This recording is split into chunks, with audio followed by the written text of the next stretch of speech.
Good morning. This is more seed starting day. I've already got several plants started for the fall garden. Let's see the flats. Did them a little early. I'm always doing that too early. Here's the flat that my sister's going to use for her fall garden. This is my squash. It is poking up, one of them. The rest will come up pretty soon. And these are lights that I'm using under here. 2 lights. And these big lights, 3 of them right here to cover this whole ground.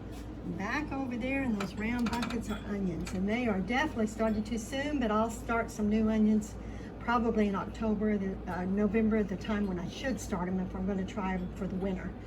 Doesn't necessarily mean they're going to make it for the winter, but I thought I would experiment and try it. I use this part of my kitchen island for seed starting, and I can raise these lights up and down right here. I can raise them up to get them out of the way when I'm not using them, but I use them almost year round. I have a way of starting seeds that works better for me. I put the seeds, I wrap them in paper towels and dampen them and label them. Put the seeds in a plastic bag, and in about 2 or 3, 4 days, maybe 6 days, they start sprouting. And then I can just put the little sprout right here. Don't go up too high. Right here in the seed starting tray. And I'm going to open up one of these and we'll see if it's sprouted. I'm pretty sure it has. Let's do the collards. This is a Morse heading collard. Here's the picture. And do you see that? They've sprouted. So you just put these tiny little, you can move the phone closer, Anna, if you want to. There's the little sprouts. It saves a lot of trouble. I notice it just does better when I do it this way. So now I'm just going to put each little sprout in its tray, in its little seed thing, over here. Just one sprout at a time for collards. Probably got too many, but I'm always starting too many.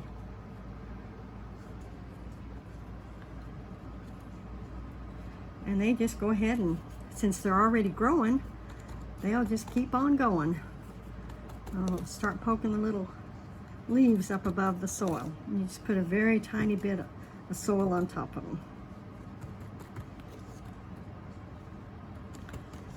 And then I mark it. Here's my marker. This is cut from a paper cup, a plastic cup like this at McDonald's. So I just label it, and I'm going to label it collards, Morse, I'll just put MH, Morse heading. And I stick it in here, and I put down how many cells that I planted. I planted 12 cells. So now we'll move on to the next one in a minute.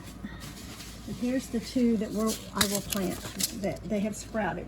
The broccoli, and it's a Waltham Nick 29, and here's the early Jersey Wakefield cabbage.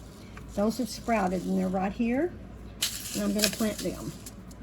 So we'll see you next time. Have a good day. Okay. So this flat is done of sprouted tiny seeds put in here.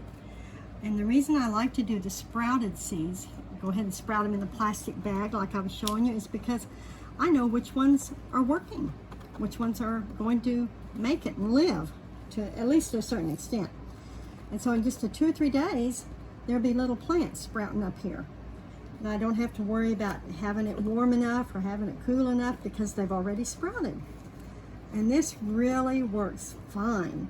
I do it for all my seeds except for parsley and carrots. They don't do well with this method, but almost every other seed can do this. So I have one more. I have the cabbages to plant, so I'm going to go ahead and plant those and let you guys get on about your business, and I'll get on about my business. Thank you for letting me share a part of our day with you on our little piece of land. I hope you have a very good day, and we will see you next time. Don't forget to like and subscribe.